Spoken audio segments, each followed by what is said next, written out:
Live shopping isn't just a trend, it's the retail revolution, and Sprii is leading the way. We're here to show businesses the magic of using video and social media to skyrocket sales and expand their audience. At Sprii, we're all about making your sales savvy and your connections rock solid. So let's dive in and make your retail dreams come true.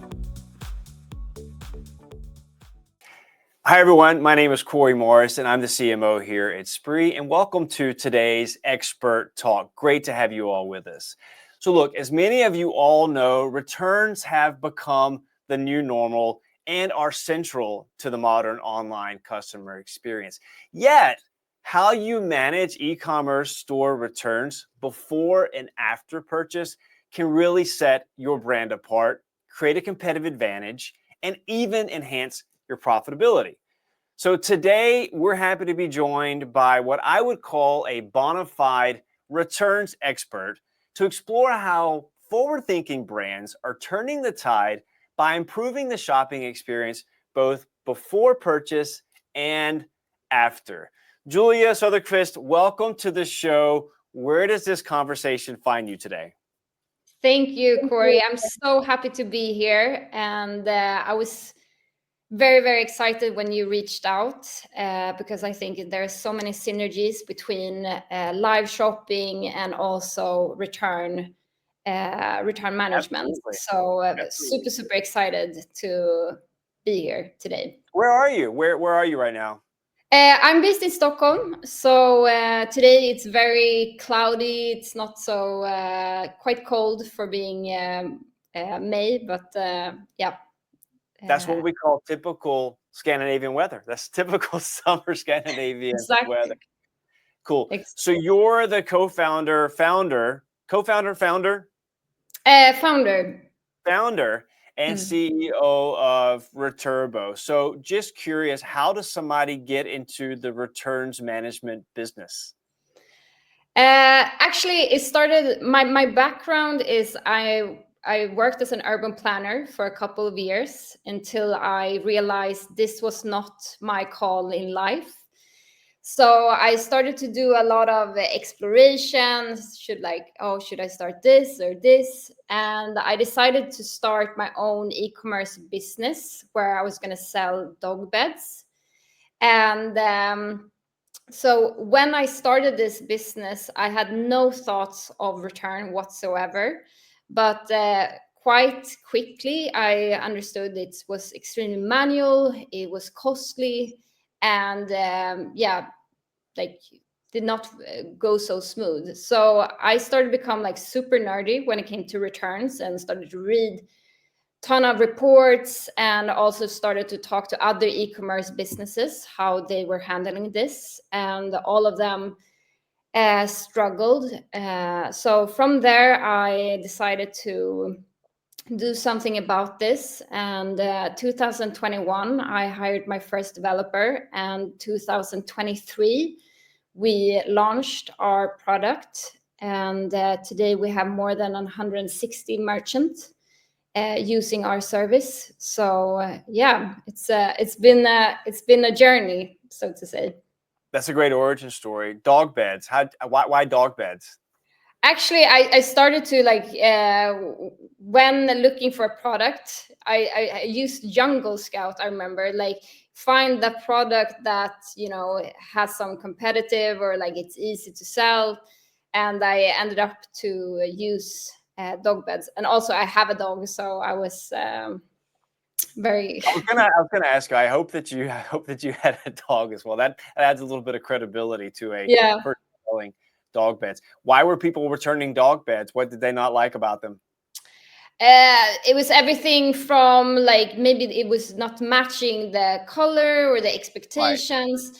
Right. So this was something also I started to understand when looking into returns. There's so many different return patterns and return behaviors.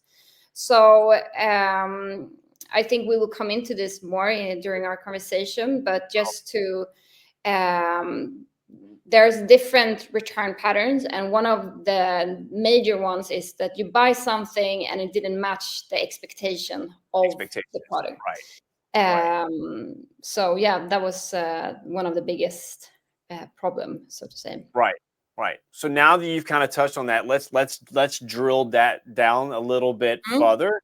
So listen, as you and I both know, returns are really they're treated as a cost of doing business in e-commerce today, right? mm, But I think what I really want to get into with you is like what's the real impact of returns today, both in mm, terms of financially, but also just in terms of like driving customer mm, loyalty.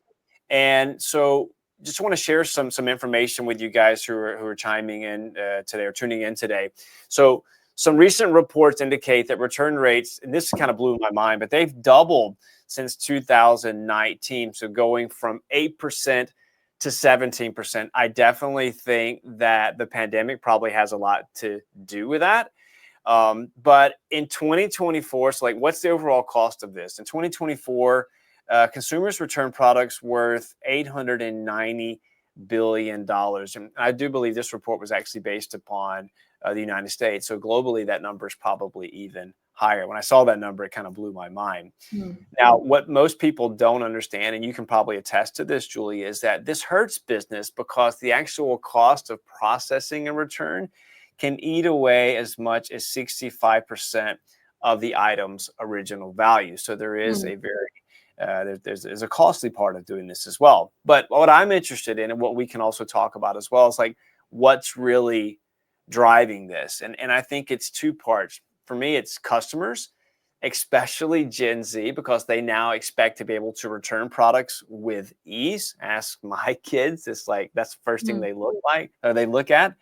And this report showed that 76% consider free returns essential when they're deciding where to shop. Now, at the same time, companies have also made returns incredibly easy and mm, inexpensive. And that kind of results in the thing we call bracketing, which I imagine a lot of the people that are listening today mm, understand what that is. And for those who don't, it's really when you buy a lot of stuff with the intent of returning most of it because it's like, hey, it's free, might as well do that.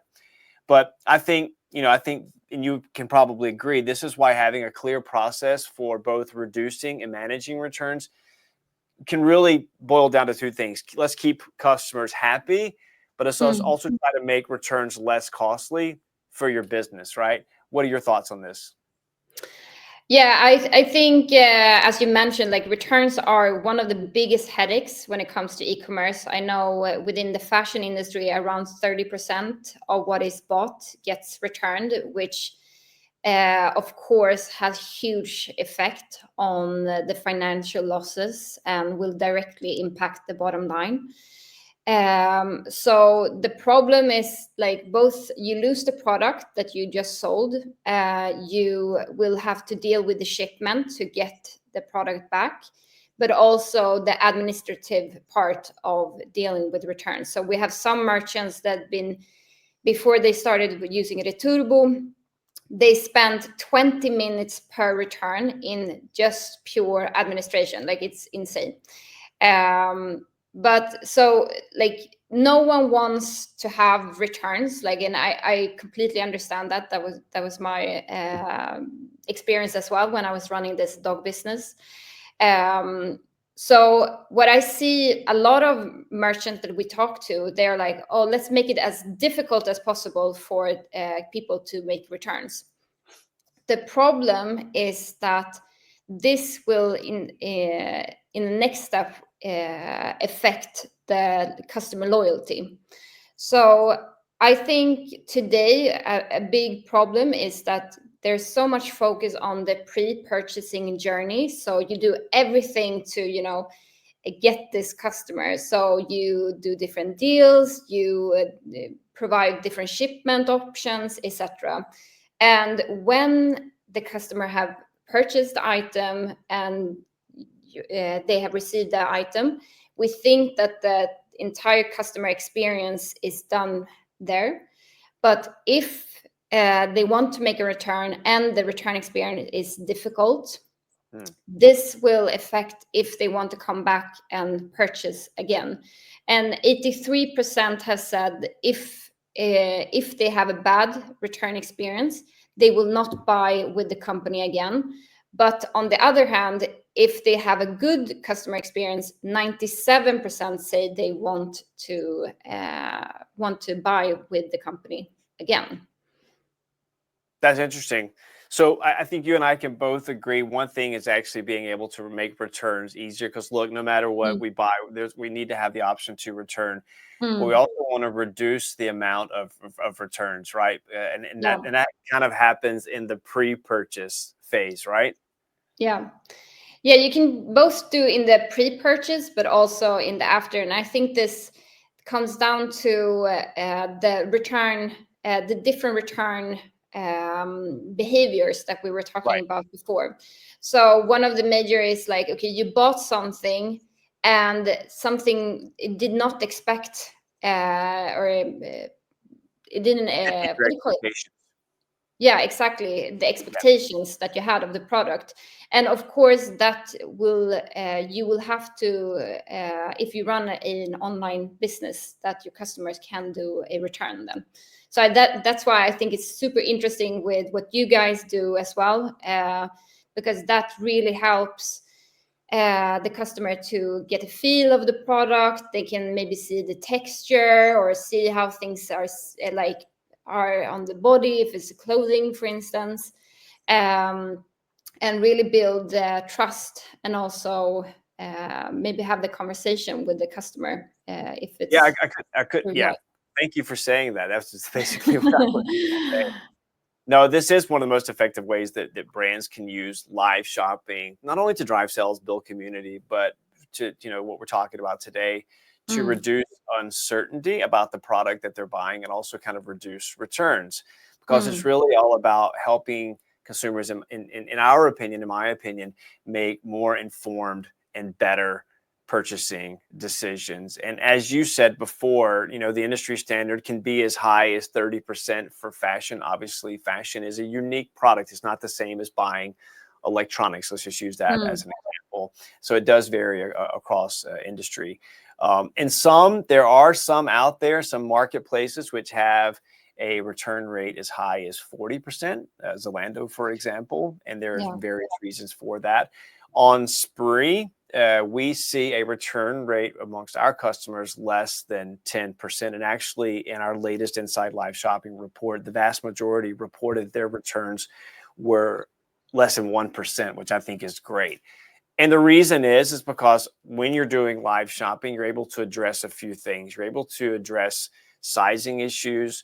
You're able to address things like incorrect product descriptions and really just the overall misaligned expectations about product quality, about fit, about description. And I really think if people are like, okay, but how does live shopping actually do that? So for me, I think you have the power of demonstration, right? When you're demonstrating something and how it fits and what, for example, what size am I? So I would say I'm Mm, this size, I weigh this, and this is the size that I'm using, and this is when I use it. So not only able to help people to understand what that product is, but also kind of maybe unlock some of those hidden USPs, which is really difficult to do on a product display page, especially a mm, static product display page. You can write a bunch of stuff, but whether people are actually going to see it is to be determined. I also think there's another thing that you're able to do with live shopping, and that's the power of what I would maybe call Q&A, so questions and answering, being able to mm, do that live, real time. And another thing that people kind of forget is that you're able to do this at scale. So maybe you're just a handful of people on your live shopping event, but you're talking to hundreds, if not thousands, at the same time. And you're able to answer those questions in real time so that others can also see what the response is. So it's very similar to that in-store mm, experience that you're getting. And then I think the last one, and I think people don't really think about this, but the reason I actually go to a physical store and talk to a salesperson is because I like to buy things from people that I know, that I like, and that mm, I trust. And that's what you're able to do when you have somebody, a name, a face for the brand, selling me a product, making me really feel good about that purchase decision. Now, of course, it's going through a screen, but it still is more of a shared social purchasing experience than it is maybe just going to a website where you're there by yourself trying to buy a product on whatever information is on a product display page. So yeah, I think that's kind of like to me, that's the secret sauce, if you will, in terms of how live shopping is able to help ultimately consumers make more informed purchasing decisions and ultimately be happy with the product they've received and reduce returns. Yeah, What I think that's super important, and I think most merchants or e-commerce businesses also don't have the data today. Why are customers returning? And that data can be, for instance, like the sizing guide is not enough, or the color was not matching the description. So I think when you have these live events where people can directly see the product and they can get a feel of that they can ask the questions directly, that will truly help people to make more informed decision, so to say. Completely agree. Completely agree.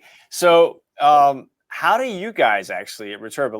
Let's turn this a little bit and look at Returbo. How do you guys help brands turn returns into a loyalty building moment, for example? So our focus is we help e-commerce businesses to automate the return process. So first of all, the customer can register the return by themselves. So instead of emailing customer support or have to fill in these paper blankets, they can very simply go into the website of the company, and then they log in through their order number and email. And then directly we will see what products are within this order. And the great thing that I think is one of our main focus is how can we nudge the customer to go for an exchange. So if we go for an exchange, first of all, like we keep the customer in the loop of the purchasing experience, but also it kind of helps the customer to stay within the experience as well, or within the purchase. So that is a big thing that we are focusing on. What are some of the common mistakes that e-commerce teams make, Julia, when it comes to managing returns, and what's a smarter way to approach them? I think one of the biggest mistake is that people wants to make returns as complicated as possible. That's something we've been talking about. So that, I don't know if you have experienced this yourself, but if you have to if you have to deal with the returns, that will become a hassle. That will affect the entire customer experience. Then I think having direct contact with the customer, we meet some merchants that are like, yeah, we like to have this direct conversation but maybe the customer don't want to be having a mail conversation back and forth with the merchant. But then also I think the lack of collecting data, why are people creating the returns and also not offering exchanges, is a big thing. And so collecting data on why people are returning, what's the best way of doing that? I think so. Through our digital return form, we are able to collect really valuable data of why the people have chosen to make a return, and this can also be set on like certain products, and you can specify on the different categories, so to say. So I think when you start to collect more sub reasons and stuff like that, you can get an insight of why our customers are, and maybe it's just certain products that has, maybe not performed, or there is, like as we've been talking about, like we have not showcased the product in the right way from the beginning, so there have been missed purchasing. We're really just gathering more data to be more thoughtful, to be more mindful about where we actually may be derailing a little bit during the overall customer experience. I think that's what I'm getting from what you're saying. And I think I know companies that have started working with data and return data, and they have implemented this in the entire organization. So from the return data, this have an impact of their what do you call it, inköp, like where you buy everything from design to marketing. You can see what products we should be working in with, and we can remove the ones that are not performing as well, that has a high return rate. So I think collecting data is key if you want to strive for a more profitable business. So when you're talking to e-commerce managers today about Returbo, what are some of the conversations that you're having with e-commerce managers? What's top of mind for them right now when it comes to returns?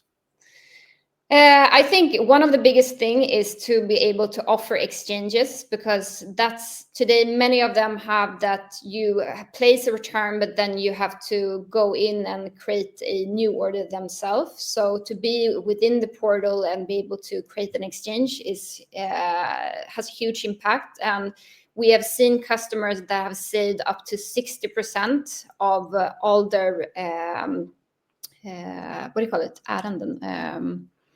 Everything that's been registered within Returbo have gone to exchanges that have saved them extremely a lot of money. That also could have been just returns. So I think exchanges is very, very important today. So how we can keep the customer in the purchasing journey. What about one of my pet peeves? Let's bring it back to my world. Yeah. If I buy something online, right, but I want to take it back to the physical store because it's just more convenient for me. Why is that difficult for some companies to actually figure out? So like that you have the option to either send it back online or? Yeah, is that simply because a lot of companies right now, their channels, their logistics systems aren't really communicating? Are you seeing any kind of movements in having more alignment across all of their inventory, so that no matter where you buy a product, you can always make super easy returns, either if it's online or in store? I think for many of the customers we have been talking to, like you want to be able to, that the customer can make a return in the store as well. Yeah, right. But there is some logistic hassle because of the stocking, and yeah, so that's something a lot of stores are working with. So many of them, depending on the size and how their operation is, usually they want to have one main warehouse where all the returns goes to, or depending on how, if you have different markets will have certain warehouses where the returns will be collected, so to say. But I think that is a great offering for the customer to be able to go into the store and make a return. It's almost as if we've made it incredibly easy to buy products, but we've intentionally added a lot of friction to make it difficult to return products. But if we want a seamless customer experience where we're just hitting 5 stars all the way across the board, maybe that is an area where we need to get better. But in your case, maybe it's not just about having returns as the only option, but let's find other ways in which we can convert those returns into new customers with upsells and other things. One of the best experiences I had recently, I don't have to mention the company's names, but I returned the product. It was actually a bracelet, but the bracelet was too big, but I wanted to return it. But they did a lot of work in encouraging me to actually take that. They could either give me the money back, or they could actually accredit it to a new product, but offer me a rebate. And for me, that was a no-brainer. I'm like, of course, I can just do that. So I think there are some really fun and innovative ways that people can actually take that return, which could be perceived as a negative thing, and actually turn it into a positive thing. Yeah, definitely. I think when we start to see returns as something that can be like a new purchasing experience as well, then maybe we will like change our mindset of returns as well. I know this doesn't happen that often, but the worst thing that could possibly happen is that you get the product, you're not really happy with it, but you just kind of put it aside, because then you're not going to have a good relationship with the brand. You're probably not going to have any elements of brand loyalty. So I think the fact that the customer actually wants to come back and actually get something, with their money back or get a new product, is actually a good sign. So why don't we turn it into something positive? It's actually a lot of data of a returning customer. Like if you return, is actually a more valuable customer because they will buy more. So even if you don't want the returns, there's so many studies that you have seen where you have the ability to return, they usually will buy again and again. Yeah, I think to make the return experience a seamless, easy experience where also you offer these upsell or exchange possibilities that can really enhance the entire customer journey for the customer. One of the things that I completely agree, and one of the things that I've always been passionate about is every interaction with a customer, whether it's through your website, or whether it's through your customer service, or whether it's even in store, is an opportunity to establish a relationship with a customer and make memorable impacts. And I think those are the drivers in which we can build brand loyalty today and keep the customers coming back, but also kind of help, what's the right word there? Help spread the word of mouth so that they'll tell their friends, so they'll want to come back and buy. And I think we need to start thinking about that. Every touch point is an opportunity to do something fun and magical. Just a question, because you were mentioning like the stores. Are you working today with like live events in stores as well? We do actually have a lot of customers who go live from their store. Some do it before or outside of opening hours. Actually, some do it during working hours, which is kind of cool, because then there's a fun little event thing happening inside the stores. Yeah. So our customers range from those who are both, obviously the e-commerce component has to be there, but there are quite a few of our customers who both have the e-commerce component, but also still the brick and mortars as well. Yeah. Very cool. Yeah, I was so like, the first time I heard about Sprii, I was like, wow, I want to start I want to start a new e-com just to like be able to use this. Well, you're more than welcome to do that, and we can work together on making sure that live shopping is a part of your sales and marketing strategy.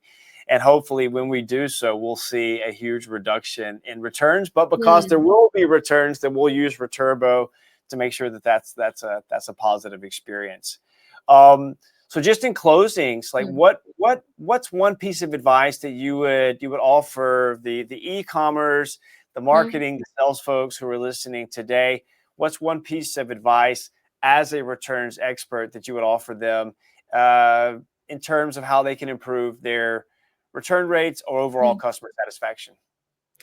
I think the first thing I would start with is a clear return policy. That's something 8 out of 10 look at before even purchasing. So having a clear, where you can see like all the information of what is the cost, how will I go about with my return, that makes the customer very much more safe in the purchasing experience. But the second thing is to digitalize the return process. And this is because then you start to collect data, you can nudge the customer to go for an exchange, but also you will automate a lot of different steps that is today manual. So and the Returbo is of course a great option, but I think that has truly helped so many of our merchants to start digitalizing and automate all these manual steps. So, and also last thing is to work with product like information, and then I think like Sprii is a fantastic way of how you can inform the customer of your product, so they will make better informed decisions when they are buying.